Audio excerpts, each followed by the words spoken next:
Make sure you and your team is catching each other doing things that are positive and then speaking those out to people. Because I think encouragement is oxygen. You've heard that. And so it's amazing when somebody's leader calls them out for something that they've done well. It's amazing how much they feel grounded in that area. Welcome to Manage This, the podcast by project managers for project managers. I'm your host, Wendy Grounds, and with me is Bill Yates. He is our seasoned project management expert. Today, we're diving into a topic that's at the forefront of every organization's success. We're talking employee retention. And together with our guest, we're going to unravel some of the complexities and insights into the importance of maintaining employee and team member retention. Why do people quit their jobs? Why do they quit project teams? What are the top factors driving this trend? We're going to be exploring the nuances behind this phenomenon and hopefully answering some of those questions for you today. Absolutely. This is going to be we believe, a very helpful conversation. We'll be tackling the crucial question of how much of team engagement is attributable to the manager. And what advice do we have for the project manager who claims they don't have time to focus on engagement? I've got a project to deliver. Spoiler alert, there's always time for strategies that boost team morale. And of course, we can't ignore the pitfalls and mistakes that project managers should steer clear of to prevent turnover on their teams. We'll learn from the errors of others so we don't have to repeat those mistakes ourselves. We are honored today to have a distinguished guest with us in the studio. We're so excited. We actually have a guest in the studio that we're not sitting on Skype or Zoom. We have Cindi Filer with us in the studio. Yeah, Wendy, this is exciting to have Cindi in the studio with us. By the way, we have been using a new studio. It's called Summer Street Productions. It's a local Kennesaw-based studio that has fantastic equipment and facilities. We're delighted to be in here and super excited to be enjoying the quality and the production value that they bring to us. So thank you guys at Summer Street. Cindi is a seasoned professional who has dedicated her career to help companies acquire and optimize their most valuable asset, their people. She spent the early days of her career at Delta Airlines and WorldSpan, a Delta company in the human resources space. 29 years ago, she founded Innovative Outsourcing, which is a staffing and recruiting firm dedicated to helping companies find and keep talented professionals, both part-time and full-time. So stay tuned as we unravel the secrets to fostering a workplace where team members not only stay but thrive. Hi, Cindi. Welcome to Manage This. Thank you so much for joining us. Oh, I'm so glad to be here. Thank you for asking. Can't wait to talk about some human resources stuff. Yeah, it's good to have an expert in the studio. We're so excited. In the studio, yes. It's nice to be in person. Yes. Yeah. To start off with, why are people quitting their jobs? What are some of the top factors that are causing people to leave their jobs? Yeah, it's amazing how still today, we had this great resignation several years ago, or even up until last year. And the reason why people were leaving their jobs then was there was just so much opportunity. So there was such a shortage of workers. And when you have a shortage of workers, you really have a great opportunity in a market for the employees to go looking, right? And so there were some employers that were offering, 20, 30, 40% more pay than other employers. And so we had a lot of people jumping ship really fast because many of those people were still working home remotely. And when you work home remotely, you can kind of unplug from one company and plug into another company, and your life really doesn't change. Your commute's the same. Exactly. You're not losing your best friends. You're not missing the Friday lunches, those kind of things. And so I think it just became very easy to switch jobs. And because right now, in 2023, if you left your job and went to another company for a job, the average increase was about 12 to 15%. If you stayed in your company and got a promotion, the average increase was 5 to 6%. So basically, they knew those numbers. And so they decided, hey, in order to really increase my pay, I'm going to have to get out rather than move up in my own company, which is unfortunate because we know as company owners, it's really, really important to keep talent within the company because it helps you grow the company. It's important for project managers too. Retention is so big. I think of some of the projects I worked on in the past, and I'd have a key team member either get plucked away from my team and put on another team. Right. Or, the same kind of thing happened that you were describing. They left for a better opportunity. Yeah, it's amazing. There's this survey that came out last year, and basically they said that in 21 and 22, there were 3 reasons people quit their jobs. So 63% of those workers say that low pay was the reason. So it wasn't really low pay, but they could get higher pay.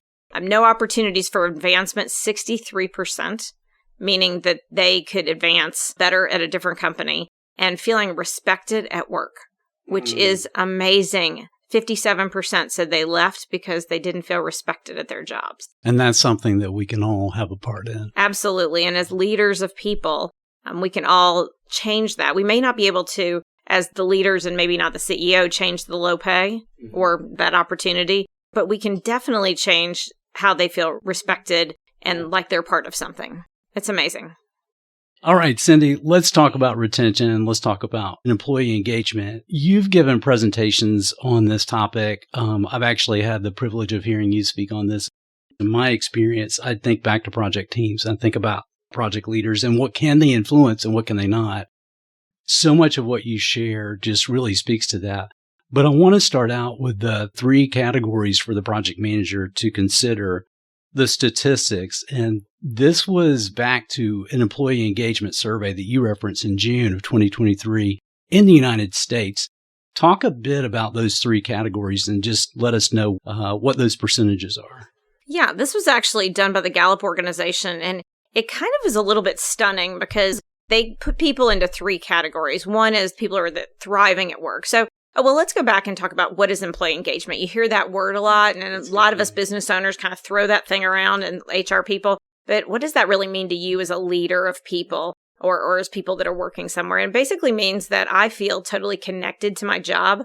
Not only do I enjoy what I do, but I feel like what I do matters, right? And so I feel connected to the company. I feel connected to the work I do every day, and I feel connected to the people around me. Surprisingly, only 31% say they are thriving at work. And those are employees that really do feel that sense that we just talked about of high level of employee engagement. I definitely feel connected.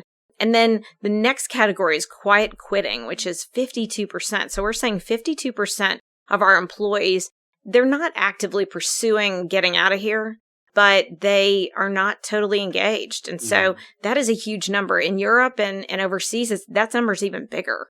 But for here in the United States to have 52% of our workers be sitting somewhere thinking, I will do the minimum amount of my job to get by, and I'm not going to do anything more because I don't really love the company. I don't really love what I'm doing. I'm just kind of existing. So they're punching in, punching out, but it's like, I'm just going to give you the minimum, and my brain's sort of halfway here. Exactly. It might go from I'm halfway here to I have my opportunities open for other things, my ears open.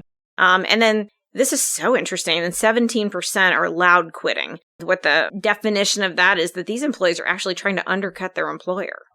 I mean, let's talk about that for a minute. That's kind of a big number. 17% are trying to actively sabotage their employer or trying to do things so that their employer does not make money, which is unbelievable, which means that trust is broken. Those people will probably not be able to be back in the fold. I like to say that the quiet quitters, we can do some of the things that we'll talk about in a minute to engage them, and that's really important. But the people that are loud quitters, those 17%, if you have those in your company, those are probably not going to be able to be re-engaged. That's so good to know. So when I saw these statistics, the thing that jumped out to me with those was, okay, the first thing I need to do as a team leader is assess. I need to look at my team and go, okay, here are the statistics. It could be that 17% of my team, or let's say 2 out of 10 on my team, they could be these loud quitters. I've got to think back to what are some of the meetings we've had? What are some of the interactions that we've had? It could be that that's a loud quitter and I'm just not identifying it. So I need to assess first. But then for those quiet quitters, the 52%, all is not lost, right? We think, okay, we may be able to work with these people and really help them plug in and become fully engaged with what we're doing, whether it's the purpose of the project or the company in general. So let's talk a bit about that because you got some great advice on, okay, what do we do with these quiet quitters? Yeah, I like to say that the people that are in leadership in our companies today, In many cases, I'm 58. I was probably the last one that went through leadership development at big companies, that we went to management training programs and supervisor training programs. We remember all of those kind of things. And then they cut all those. And so we look back and we say, why are 52% of the employees just quiet quitting and 17% disengaged? If we add those two together, we have 69% that are not engaged. Why do we have that? And we don't have to wonder too long, because we haven't really trained our leaders. We haven't trained our managers. We wonder why their people aren't engaged, but we've never taught them to be engaged. So that's where we need to start. Because yes, we can make a change. We can make a difference with those people, but it requires leaders of people to understand how to lead people. And I think we've kind of lost that art because those people never went through any training. Again, I'm going to point back to your own statistics, because this one jumped out at me. 70% of team engagement is attributable to the manager. 70%. Yeah, it's a book called It's the Manager. Definitely worth reading.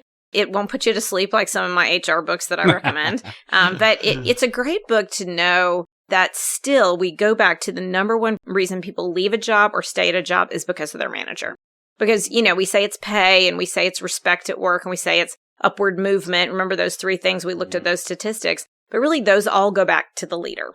If we can alter the leaders, if we can train the leaders, if we can teach the leaders the importance of leading people, not just leading projects, which is, I know what you guys do so well is, how do we lead projects? But to lead projects well, or to lead areas well, and to have a great productivity and outcome, we also need to be leaders of people and be really mindful about how to lead others, more so than just we need to just get the job done. Because I think if we spend a little bit more time figuring out how to lead others, some of that will rectify itself. Yeah, I love this quote from Scott Birkin. He's someone that I look up to when I think about how to manage projects and lead teams more effectively. A prolific author, speaker, and a big background with Microsoft.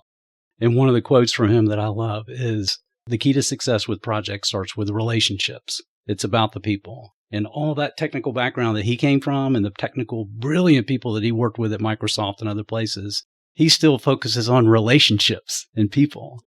Let's dig into a little bit about that, looking at the quiet quitters and what can we change about their work environment.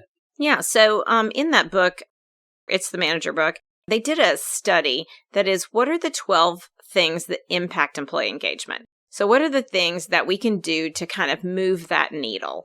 And so over these years that I've done HR, lots and lots of years, I've worked with a lot of companies that have done some of these things. So that's why I've really gravitated to this list. So that when they surveyed them, they said, what would make you be more engaged at your company? And it was frontline workers, it was managers, it was directors, it wasn't owners that were surveyed. And so the top 12 things, that's what they, put in this book. And some of them are just so interesting to me. Things that you would feel that are normal and shouldn't need any extra attention. Like, I know what's expected of me at work. Mm-hmm. Oh.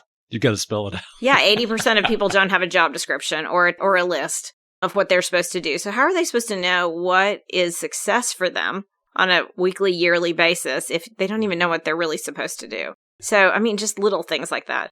I'm just going to look at some of these 12 things because I think that would be really impactful.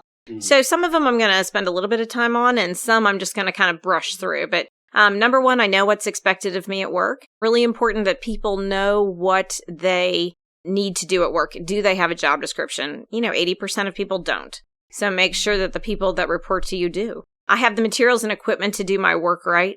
Sometimes we make sure that people have the right software and those kind of things, and maybe they don't feel like they have all the up-to-date equipment. So make sure they do that. At work, I have the opportunity to do what I do best every day. Now, this is one that's really important because there's a 70-30 rule. And the 70-30 rule means that if you are doing what's in your sweet spot 70% of the day, then you're going to stick at that job. And then, of course, 30%, we have to do things we don't love. And that's okay, because every job we have to do that. But if that gets tipped and, you're only doing about 50% of the things that you really feel called to do during the day, you're going to be looking for a job. So we need to give people opportunities to understand, what they're good at, what their sweet spot is, what when they get up in the morning they want to do. In the last 7 days, I've received recognition or praise for doing good work. I think this one's really important as a manager. You can really move the needle here because this is not like, we have to do an app that says you're a 10 this week. We don't have to do that. It's just catching people doing things well, right? Are we in a habit of calling out people saying, hey, Bill, I heard that you did this presentation to this new client today, and it was so good that they signed right on the spot. Thank you so much for doing what you do. Doesn't cost us anything, doesn't take a lot of training, but are we purposely looking for ways to catch people doing things good? And that will make a huge difference. My supervisor at Someone Work seems to care about me as a person. Take somebody out to lunch and ask them how their kid's doing at baseball, right? Don't just ask them, how's that project going? So, a while back, we made this long line between work and home, and we told people not to cross that line, us HR people. And what this survey is saying is that those people want to be known for themselves at the company, not just for what they do. So that relationship we go back to. People want relationships. So those managers, if you could have them take them out for coffee, for lunches, it's amazing what productivity you'll get out of that. There is someone at work who encourages my development. You guys are great at doing that because that's kind of what you do, that's right? So using these guys really does help you develop your people, but are we developing all of their skill sets, especially as managers or as leaders or just as, employees on emotional quotient, how they react to other employees, how they handle conflict? Are we developing them? At work, my opinions seem to count. So important that we let people give their opinions on how things are going because our frontline employees are probably our best ones to see how to serve our customers. The mission or purpose of my company makes me feel my job is important. Are we connecting as leaders and as people who supervise people, their job, what they do, whether it's the secretary, the project manager, the leader of sales, to the success of the company, and then the success of the company to why it matters in the world, right? So they need to know that what they do matters. And I love this next one. My associate or fellow employees are committed to doing quality work. What this means is if you tolerate terrible employees or the best employee, the best sales guy that has a really terrible attitude that treats other people poorly, it's the number one reason people leave a company. Engagement. Number one reason that they don't love to be there is because they see that other people are being allowed to get away with nothing. I have a best friend at work. We figure we can't really affect that. But how many jobs have we stayed at where there was somebody there that we wanted to go to dinner with afterwards, or we loved to go to lunch with, or we're best friends with them and their spouse? And so how do we create opportunities, whether they be, we all go to the Braves game or we have Friday lunches so that they can find those friends? And then just two more. In the last 6 months, someone at work has talked to me about my progress. If you're not doing reviews, if you're not talking to people every 6 months, whether that be in writing or just, we call them like quick catches, then you need to be doing that because people want to know how they're doing. They don't want to have to guess. And then that last one, in this last year, I have had opportunities to learn and grow. And sometimes this doesn't mean, I know we talked about development earlier, and that's more developing in your job, but learning and growing may mean to do something else. Like, gosh, I've been doing this job for 5 years now. I need to learn something else. So can you add something else to my skill set so that I can be growing and training and being different? Because used to be back, I guess, 20, 30 years ago, people could be in the same job for lots of years and do the same thing.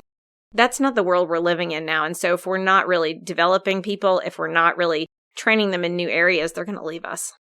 So all of those, they're really, really important. I like to say, somebody says, well, why would I spend any time on that? It's so soft. I have a degree in mathematical economics, so I'm kind of a numbers girl. I loved looking at the numbers on this. So for those teams that scored in the top quartile of employee engagement, listen to the things they get.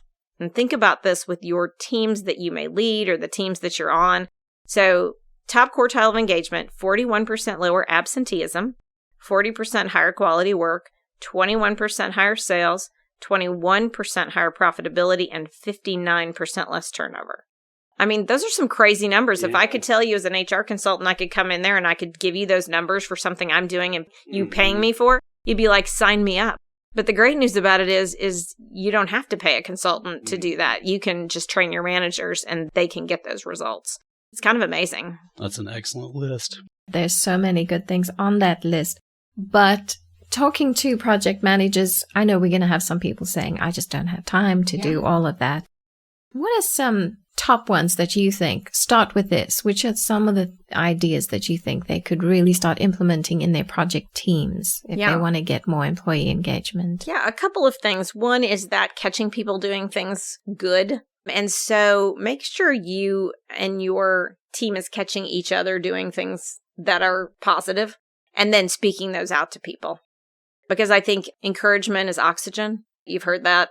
And so it's amazing when somebody's leader calls them out for something that they've done well. It's amazing how much they feel grounded in that area. And then the second thing is really create that relationship, which is something we continue to talk about, because deeper relationships will really help in everything at work. So if you can take that guy out to coffee, if you can, take that lady out to lunch, maybe do you as the manager and 2 or 3 other people, not only do they get to create relationships together, but also, and don't just talk about work. 80% of the time, try to not talk about work, right? We don't want to go through the taboo subjects like politics, religion, some other squishy subjects. Let's not go there. But you need to ask them how they're doing. You need to ask them how their kids are and those kind of things, because they want to be known. So those 2 things are my top. Excellent. But I'll throw in there, if they don't have a job description, you can take them out to lunch as much as you want. But if they don't know what they're supposed to be doing, Yeah. Have you ever worked on a project where the client decided to switch things up midway through the project? I can imagine that's tough to deal with and can be a real headache for project managers. Why do clients do that? It could be for a bunch of reasons, like shifting business priorities or new insights they've gained along the way. But regardless of the reason, it messes with the project plan. Sounds like a real balancing act for project managers. How do they handle it? They've got to find a way to accommodate the client's needs while also keeping the project on track.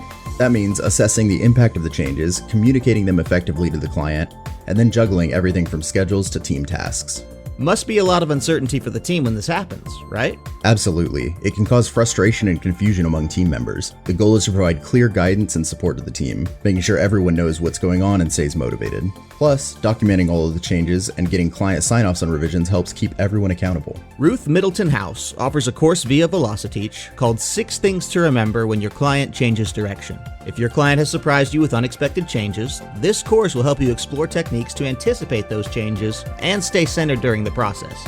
A successful project manager knows how to identify options and minimize damage to achieve the best outcome. Hasty changes in a client can complicate the job of a project manager. Check out this course so you can be prepared.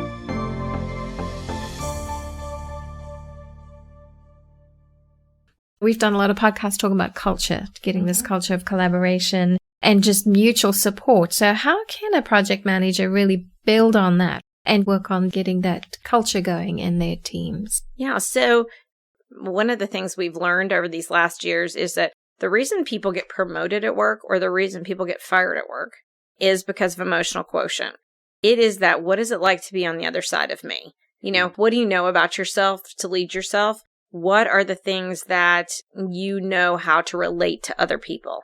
And so I feel like if you're on a team, you really need to be strengthening that hand, that piece of you that knows what it's like to be around other people, right? So reading books like Ideal Team Player by Patrick Lencioni, those kind of things where we're learning to be hungry, humble, and smart, where smart means how is it to relate to other people? Because I think sometimes, especially project managers, are very technical, they're very organized, they're very focused. And I think sometimes when we have people like that, sometimes what goes by the wayside is that interpersonal connection, because they believe what they bring to the table is so important. And it is so important from a technical section that maybe they miss the whole touchy-feely and maybe don't value that as much. But I think that if they could strengthen that piece of them, which is that connectivity to other people, that's what makes such the good project managers, right? Mm-hmm. Not just the technical people, but the technical people that also can relate to other people. Yeah. It calls for some vulnerability, which is tough, right? It's like I have to look at myself in the mirror and go, I'm not perfect. I want to be a better leader. So I need to have somebody speak into it. I probably have body language that I'm not even aware of, that when we're in a meeting and somebody's sharing an idea, I want to be open, but my body language may be going, that's the stupidest thing I've ever heard. You're wasting all of our time. So I need to be vulnerable and say, hey, you're not a part of our team, but I trust you. Would you sit in on a couple of meetings? Just give me some tips. Give me a feel for areas that I'm shutting people off without even being aware of it, because I want to be better in this area. It requires some vulnerability, and I challenge a project leader listening to this. If you're a leader, think about someone who you could trust in that and invite into giving you some honest feedback. Yeah, maybe one person at work and then one person at home. So I speak on Myers-Briggs a bunch, and that's kind of more, what is it like? How do I relate to people? Those kind of things. It's amazing after I speak on that, I'll have somebody come up to me because I'm usually doing it in a work setting, right? Mm-hmm. So it's like, how do we relate to managers and peers and those kind of things? And they'll come up to me and go, now I understand why me and my child or me and my mom, we don't get along. So it's interesting because it's kind of like they see this thread in their lives. You know, the issue that they have at work with why they don't get along with the coworker is probably exactly why they're having marriage problems, right? And so if they fix it in one area, they really see it in another. But we have to look at it as that we're a whole person. We have that EQ side that used to be the only reason we got jobs and kept jobs, you know, how smart you are. And now that's the number 3 reason you get or keep a job. It's not how smart you are anymore, although that's important, but it's the PQ, you know, your ability to relate to people. It's your EQ. What is it like to be on the other side of me? You know, those are the reasons that people get and keep jobs. Now, it's important to stay smart, stay sharp in our field, and that's why new people exist to help them. But it's really important for them to also develop these other 2 skill sets areas, because the workman 10 years from now, that's going to be so important. So what are some of the things we're doing wrong? What are some of the pitfalls that managers are doing and that they should avoid to prevent that turnover in their teams? The majority of people, you know, they have their heart in the right place, right? But they wake up in the morning and they think about, how do we get the job done?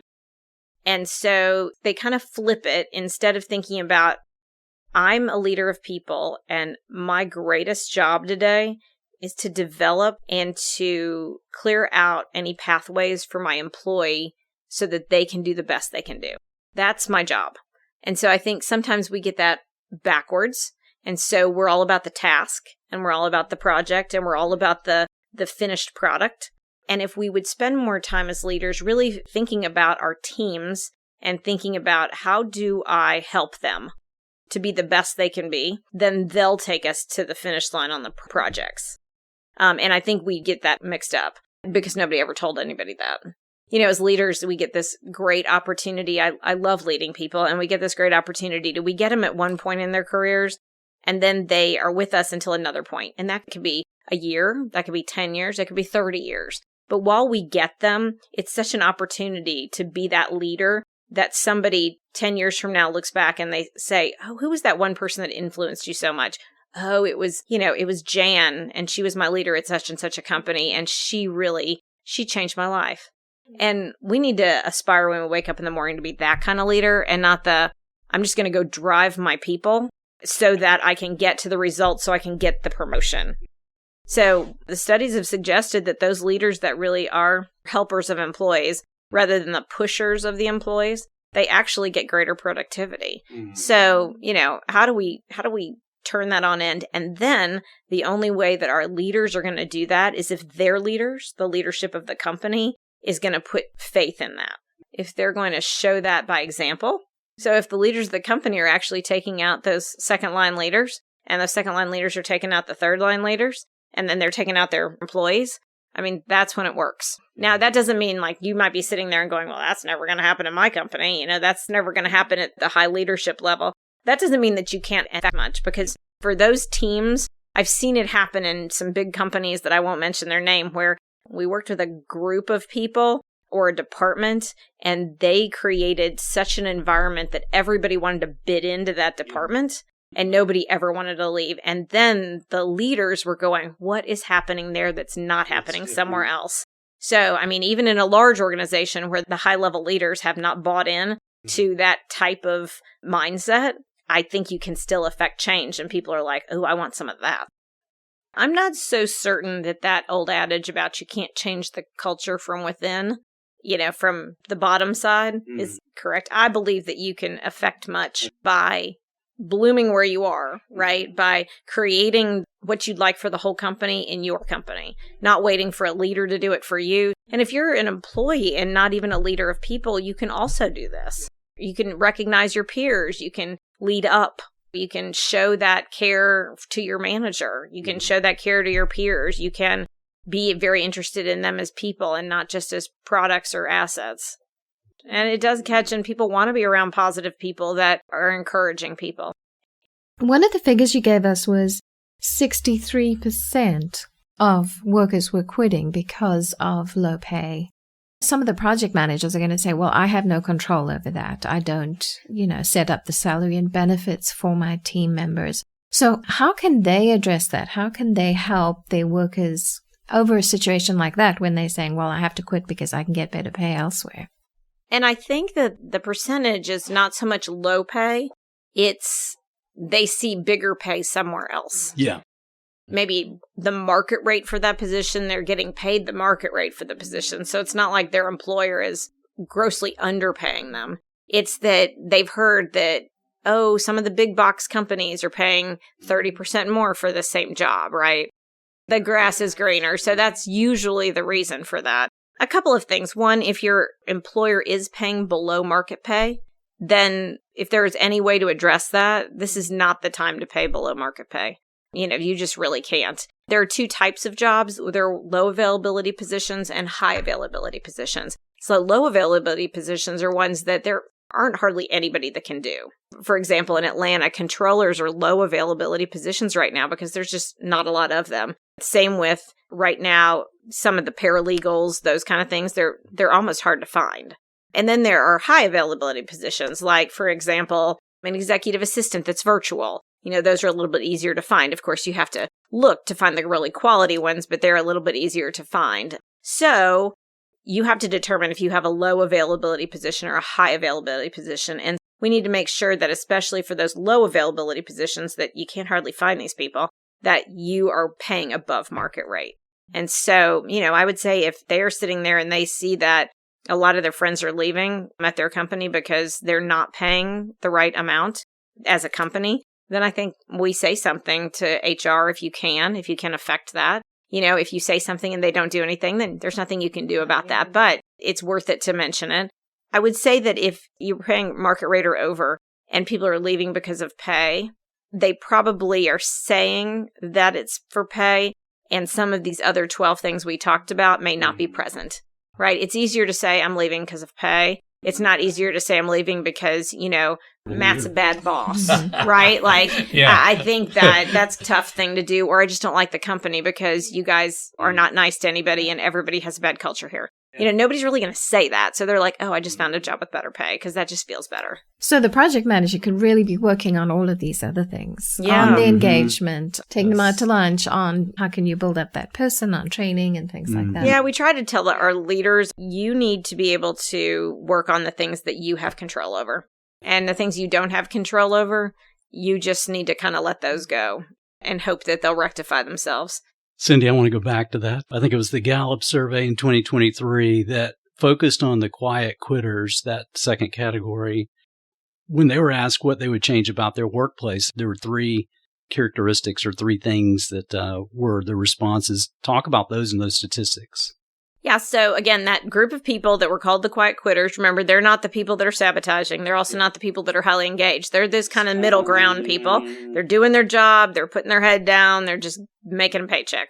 So they were asking, what can we do to make it just a great work environment? And the top three things that they talked about were 41% said I would change engagement and culture. Engagement was what we've been talking about this morning.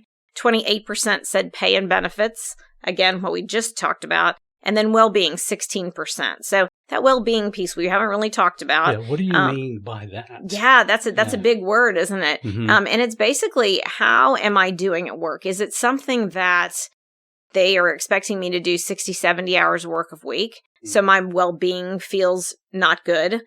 Is there a caustic environment at work where everybody's yelling at each other? So I come out feeling like there's no harmony at work and I don't want to be there. Is it so that we were cutting costs so much that it used to be 3 employees doing this job and now I'm the only one? And so there's a whole lot more pressure than there should be on that employee. Those kind of things. That's well-being. That's how do I feel in this position? Not really what kind of a job am I doing, but have they put undue pressure, undue stress on me? Now, there's some thoughts on how much pressure a worker should handle. And maybe after the pandemic, there's some employers and some leaders out there saying, well, our people used to handle this stuff, and now we haven't handled the same thing, and they say they're too stressed. There's a whole nother podcast to do on that, but I think that we need to know about that. We should be finding that out in the reviews. We should be asking the question, Do you feel like you have too much work on your plate? Do you have the right amount of work on your plate? Do you feel underused? Those kind of things. Do you feel like the environment here is conducive to you working? Is there anything I need to be changing? We need to be asking those questions because they probably won't offer that. And I think that a lot of the times we're so busy, we just don't take the time to do it. But we don't realize that we'd probably be less busy if they were more productive and we'd spent the time doing it. It would also be a nicer place to work. Cindi, it's been wonderful talking with you. How can our audience reach out to you? Yeah, probably the best way is through our website at innovative-outsourcing.com, or you can reach out on LinkedIn. We have a LinkedIn page, as well as we do kind of a LinkedIn update that comes to your email inbox if you sign up on our LinkedIn page. So either one of those might be good. Cindi, it's so cool to be in the studio with you. It's like I've known you in the community. I've seen you present to leadership groups that I was a part of. I've heard about the influence you've had on different teams throughout the community, and it's so great to be able to be in here and pick your brain. Don't be surprised if you get some follow-up from us going, hey, we got another topic. Our project leaders need to hear about this now, so get back in the studio with us. Well, HR is quite the topic right now. Everybody is trying to figure this out because since the pandemic, the world shifted and we're having to adjust as leaders and as peers and employees, and we're having to figure it out. So glad to help. That's it for us here on Manage This. Thank you for joining us today. You can visit us at velociteach.com where you can subscribe to this podcast and see a complete transcript of the show. You've also earned your free PDUs by listening to this podcast. To claim them, go to velociteach.com. Choose Manage This Podcast from the top of the page. Click the button that says Claim PDUs and click through the steps. Until next time, keep calm and manage this.